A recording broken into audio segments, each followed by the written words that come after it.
saying, well, what if, then, all right, then you shouldn't be an entrepreneur, straight up. You get what if, dude, I'm already 10 steps ahead of you, dude. Yeah, that's fine. I'll see you in like 30, 40 minutes. Okay, cool. I see it. My take on interviews now is we want it to be more documentary style. We want to make sure there's no scripted questions, create something more inspiring for you guys. I'm excited to see Randall because he's had all odds against him his whole life, and he used that as fuel. Didn't have a roadmap, didn't have mentors, didn't have a strategy or a structure, and made it happen. And I think he has a lot to share with our audience, with millennials, and with people that are looking to start a business, to get out of the 9-to-5, people that can't stand what they do. He's someone that made it happen on his own terms.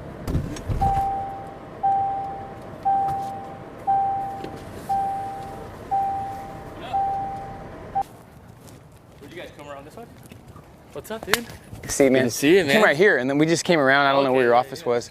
This is the spot. This is dope. Yeah, it's like nice and open. So your office is the same place as your headquarters. That's dope. See, that's smart. Let me get my bag.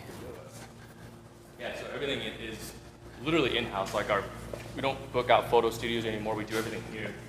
Product shots, everything. You know what impressed me that I saw last night, a video, is you're shooting. Oh, you're shooting. Yeah. You come in You're weekends doing sometimes? everything. Yeah, I had to, you know.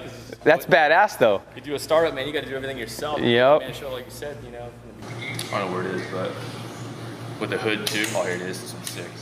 This one's already out. It's got custom hood right there. Lift it on the back. All tailored and cut now, so it's not like super big like you're wearing hockey pads. See ya. What up? It's my boy Randall, CEO of LiveFit, one of the up-and-coming, thriving CEOs, and has a brand that's just blowing up. So I'm excited to interview him and really take his wisdom and guidance and give you guys some value. So let's go.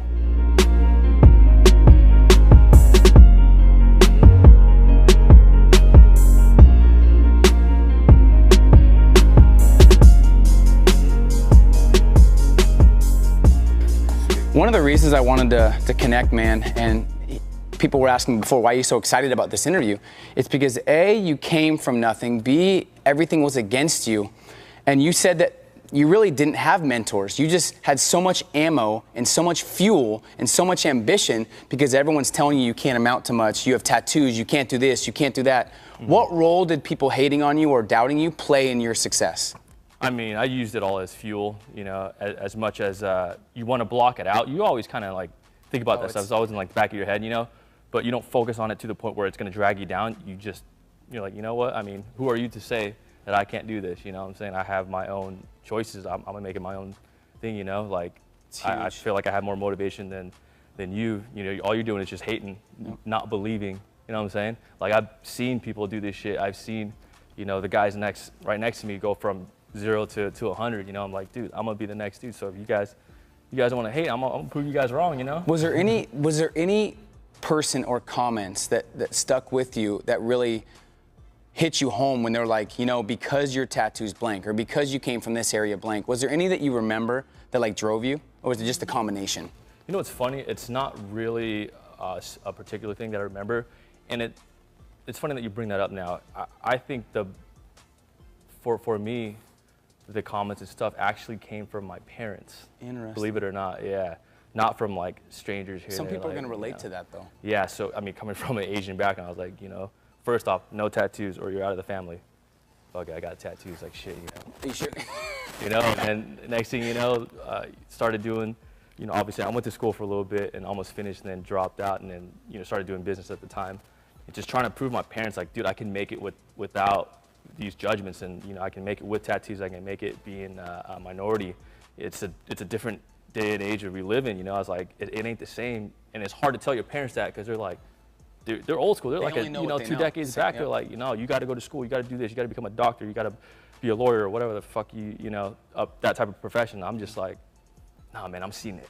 I'm seeing a completely different realm of things, you know. People start businesses when they're young, people doing music and making it big, and especially out of Long Beach, you know, we had like Snoop, Nate Dogg, all the DPG, and a bunch of other local artists now that are doing it big. Sublime came out of there, a bunch of pro skaters. I'm like around that shit, you know, but that You're is seeing not, all this success from people that are being authentic and being themselves. Exactly. So, and to like my parents and my uncles and, you know, our older generation, they're just like, that's just movie talk, you know, Hollywood talk. Yeah. I'm like, nah, how you gonna tell me? I seen it. One of the things I love about this new economy is you can be fully yourself and become successful, be a millionaire. 20, 30 years ago, suit and tie, certain businesses, you have to wait 40 years.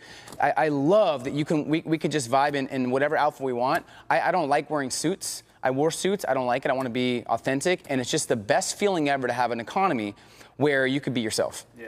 And it doesn't matter who's judging you, if you wanna make it happen, you can make it happen if you have the drive and hustle. Exactly. That's huge. Exactly. So for you, what I wanna get at too is people always ask you, how'd you become so successful? How'd you build this company to over $1 million? And there's not really an exact answer. I think there's a lot of people waiting for the perfect time or the perfect things to be laid out and structured. Talk about coming up and how you got here. You can't really have a guideline. There was never really a structure. Everything I did, I'll tell you this, everything I did, I put 110% into it, you know. Timing, whatever, I didn't even, there was no right time. You just have to do it. You know, you have to choose your own right time, whatever. It can be. You said it's still not a right time. It's still not a right time right now. You know, I'm just making moves. As long as you're making moves and making progress, you're in the momentum and you're just going 110% in, you're going to be better than you were yesterday. You're going to succeed better, you're going to make progress, you know. Things are going to grow naturally. And yeah, like when I started with my first few clothing lines, I was like 15 years old. I was in a band, had a clothing line on the side, but I was like, fuck, I'm all in, dude. Like I was so zoned out in this shit.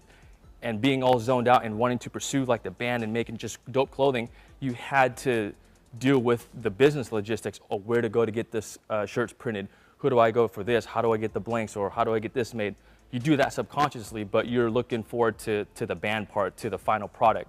So, I mean, I did that when I was like 15 to 17, 18. That didn't fall through, but in my head, I knew all that stuff prior, the business logistics of it. Yeah. So then when I went on to college, I studied kinesiology. I started personal training. I blew that business up, you know, personal training in Bally's for a little bit, Bally Total Fitness corporate. Then I created my own private training business within another facility, No Limits. And then I ran that and then started making, at that point, I was still 110% in that as well. Then I started making t-shirts and stuff for my clients because I already knew the logistics of where to go get the shirts printed and all that. From your last business. From my last business and designing and all that stuff all myself. Went 110% in. And I'll tell you this right now, there was no structure to this. You know, I'm just like, People need to hear that though. Yeah, no structure. I'm just doing this because it's making progress. My clients want a shirt, I'm gonna make a shirt. You know, there was no structure umbrella for that, you know, as a personal trainer. You don't have to do that, right? But I just chose to do it because it was, number one, it was cool for my client. Number two, it's an extra stream of revenue, you know? So I started doing that, and then one design after the other, it started snowballing into a clothing line. And then I saw the potential, okay, when I started putting this stuff up online on an e-commerce platform, okay, you know, then you start getting money when you sleep. You know, the whole e-commerce game is different. It's crazy. Even from 10 or 15 years ago. Yeah, exactly. Direct to consumer now. Yeah. So right now, I don't even have to go to a store. I'm just selling. I mean, at this point, when I was training, selling clothes, I was having a good time, making a good living, personal training, selling clothes, until the clothing side just got overwhelming to where the time for me to ship, package, design, to do all that stuff overwhelmed the personal training business. I had to let go of that, you know, told my clients, handed them off to my other trainers that were working for me at the time, and then focused 150% on this clothing business, and then that it really took off from there. But you wouldn't have seen the success in LiveFit if you didn't fail at the other businesses. So you don't really see them as failures. They were stepping stones in a way. Right. People don't realize. So you had some failures beforehand, but you didn't see it as a failure. You're like, I learned some things here. I sharpened my perspective here. Now I know what not to do. Now I know how to do these certain things in business. Now I'm going to blow this shit up at the highest level. Yep. That's kind of how it was. Exactly. And I always keep my mind open too. I don't know where this is leading me to as well, right? You see, it just progress after progress after progress. No matter what though, I'm putting 200% in this until something else pops up. You guys are growing up quick. And you were even saying before, there's hiring things that you're figuring out. People see from the outside, they see your social media, they see like your company crushing it. Are things perfect right now? Things are definitely not perfect. It's never going to be perfect. Yeah. We're definitely going through some growing pains right now, you know, putting in people in the right places, you know, because as a startup, you know, the people that you hire, you don't have any experience, you know, with real business stuff, with HR, accounting, who to choose for your CPA, who to choose for your attorneys, for trademark attorneys, you know, PR attorney, or any of that stuff. You don't know this shit. You have to go through the flow, you know, and that goes with every department. The warehouse downstairs for distribution, for customer service, to wholesale. We're just still fine-tuning the you know, all that logistics, and it all comes down to the people, you know. So we're going through hiring and restructuring. But the same thing at the beginning, adapting and adjusting. Yep. Not letting up, continuing to go all in, continue to grind and hustle, and figure things out on the way. Yep. I just did a video yesterday. People are just waiting to have certainty of what's next before they start. You don't have the certainty of what's going to happen in 6 months. Yeah. You have to continue to adapt and adjust, find the right people. Yeah. And that's the thing. I think if you want to be in entrepreneurship, you're always gonna you always have to know that it's always a risk. Okay, it's always a risk. And if you keep saying, well, what if, then all right, then you shouldn't be an entrepreneur. Straight up, you get what if, dude. I'm already 10 steps ahead of you, dude. See you later. Your competition already killed you. You know what I'm saying? Like, this day and age, you just got to go. And then once you go, you find the right people to trail right behind you and, you know, pick up where you need to be. You know what I'm saying? So your best hire. So you said you were doing everything yourself. You were overwhelmed a little bit. You were doing everything from packaging to the designs to the video shooting to the editing to the like marketing. Everything, yeah. Do you remember your first key hire that you were like, oh, some weight off my shoulders? Oh yeah, I hired my friend actually, Chu Lin. She helped me grow the business, and as far as like organizing it and keeping the paper trail. She came from Apple. You know, I pulled her from Apple, and so she gave me a lot of corporate structure in the back end, inventory counting, SKUs and all that stuff too, and how to track everything like that, you know. So that gave me a real big push so I can not stress on the business. So it wasn't really a name for her. It was just like she was a partner. Yeah, dude, she's like, oh, people would ask, oh, what do you do for the company? We're like, dude, we're you know, this position, maybe assistant, I don't know. I love hearing this because I work with so many startups and people, and they're just like, well, I got to get these 7 positions filled with the perfect. It's like, no, you don't. Just take some action. Still to this day, we have probably 30 employees. Some of them have a job title, but the high executives were like, dude, I can be this, I can be this, I can be this, I can be this. As long as we get the machine moving, fuck it. You know, you don't need a name for this because that's going to stunt your growth. I've seen and heard people ask, like, oh, you know, do I need like a controller or a CFO? I'm like, no, dude, just fucking get your finances straight and make sure you're good, you know? Bring value to the consumer. Yeah. Whatever you have, give it to them and see if they like it. Yeah, exactly.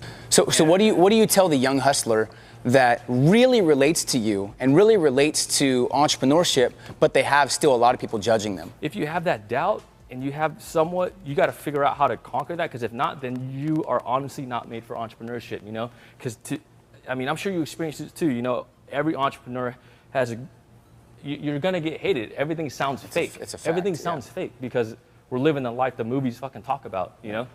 So, I mean, from an outsider perspective, it's like, man, this fool's like, he's selling drugs. Man, fuck, his mom bought that car. It's like, nah, dude, we worked for it, you know? And it's 100%.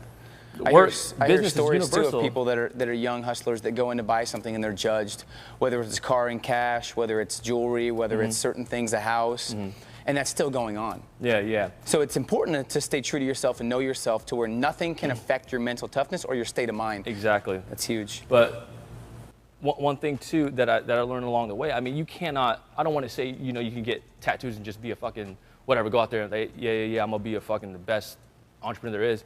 There's limitations, because you can have tattoos and still have manners and still talk well and still communicate well. And that's what I learned through personal training. You know, I had tattoos as a trainer, but, you know, I'm training doctors, surgeons, lawyers. Those were my clients, professionals, older and younger. So I had to learn how to speak with them. And they respected you because you were polite and exactly, genuine. Yeah. You know, forget the tattoos. This is different now. You know, I'm training them. I'm communicating with them, you know. So you got to break down the red wall. You know, it's like take down their offense first and then get to know them. And then you bring that value to just the regular business world, because it's universal now. You know, tattoos and stuff don't matter. It's all about how you communicate that first impression, you know? I like that. So let's talk a little tactics about social media too, because you really have blown that up the last couple of years, and you've done a lot of business through it, and you've not only done business, but you've added value. You're inspiring people. You're showing people not to give up. So and I don't even know if I should ask about tactics because you like to just hustle and grind, but any tactics, any advice you would give the entrepreneur that's trying to build the social media? Maybe they have a product, maybe they don't, but what's kind of your mindset with social media? I tell everyone in the beginning, just try to knock it out the park in your local community first. You know, I mean, obviously use social media, but use it within local community to where you can actually go to whoever you're going to be connecting with, and you know, so where you can get a photo with them or whatever. Because when I did it prior, I was personal training, so everything I did it, you know, locally. At a local level, yeah. I didn't care because I couldn't train someone outside of the state or something. So I tell everyone focus locally because that's going to create a bigger buzz. Everyone knows it's real, you know, because within the local community you can, you know, ask amongst each other if whatever's going on is real or not. Once you start doing that, then it's kind of like a snowball effect because you got the people that believe in your product or movement or service. They're going to talk real about you because word of mouth is still stronger than social media, you know. But nowadays everyone has a social media, so once the word of mouth goes a little viral, they're going to put it up on their social media, and it's just going to spread like fire. You know? So consistency too. Do you have people sending you stuff and posting? Is it specifically, okay, send me 5 videos a week, send me these photos and pictures, or is it more your style where it's just you post when you want? It was a combination of both. We tried the whole structure thing and give me 5, and then I was just like, nah, it's not gonna work. No way. Do not give Randall structure. Yeah. Now I'm just like, people want to hear that though. I got my guy Miguel. He's like the media director. I'm just like texting him, hey, send me this, send me this, send me this. You know. What I like though that you said in one of your videos that you, at the beginning, you were doing a lot of testing and experimentation. I think people are waiting for things to be perfect. You were testing on social media. What design do you like? You were getting feedback from your customers, from your fans, and then adapting and adjusting from their feedback. Yeah. That's huge. Not many people are doing that. Yeah, and that's how you start a startup with minimal capital. People are like, oh, how did you only start with $300? Because I didn't fucking invest $5,000 in like 10 t-shirt designs that I didn't know were gonna sell or not. I bought one shirt design, maybe like a couple, like 100 shirts, and that cost me like $300. And then if it sold, it sold. If it didn't, it didn't. But good thing it sold. And then that told me it's better to sell out than sit on inventory. So if it sells out, you know it's on demand. Okay, I got time to make some more. Just hold on, guys, and then put another one up, and then they're gonna sell again. Versus, putting fucking a shitload up, and you're like waiting. At that moment, when you had those shirts, did you picture and visualize having a 30,000 square foot warehouse with an amazing office space like this, with a place to shoot and all kinds of stuff? Did you imagine that? No. It's funny. Everyone asked me that too. I was like, man, I'm gonna be successful. I just, you could just walk over there real quick. It's hey, this interview's authentic. We're not editing this. It's a ghost. No, it's all censored light. But yeah, I just knew I was gonna be somewhat successful. I just couldn't see it, you know? So let's end on this, and then we're gonna do a tour. What's the advice? Maybe what would you tell your younger self, 18, 19 years old, if you were looking at him, and let's relate it to the audience. What's the one piece of advice that you want people to take with them when they stop watching this interview? They're gonna be fired up and excited, but sometimes people don't know what action to take. What's the one thing you'll tell them, what you'd tell yourself at a younger age? Oh, that's perfect. I mean, so every time let's say I took myself out of my shoes and I was watching an interview, I was like, all right, I had the situation in my head. I'm waiting for them to answer it, right? Don't wait for me to answer it. Just go do it. That thing, because everyone's thinking when they're watching these motivational video or whatever interview, they have a business in their head, or they have this should I do this or not? And they're waiting for the answer coming out of whoever is talking. Like, don't wait. After this shit's done, go fucking do it. Just go do it. You heard it first. Once again, I appreciate you. Thanks for the legacy you're building, and much respect. You're a hustler, and I look forward to continue building our relationship. Sweet.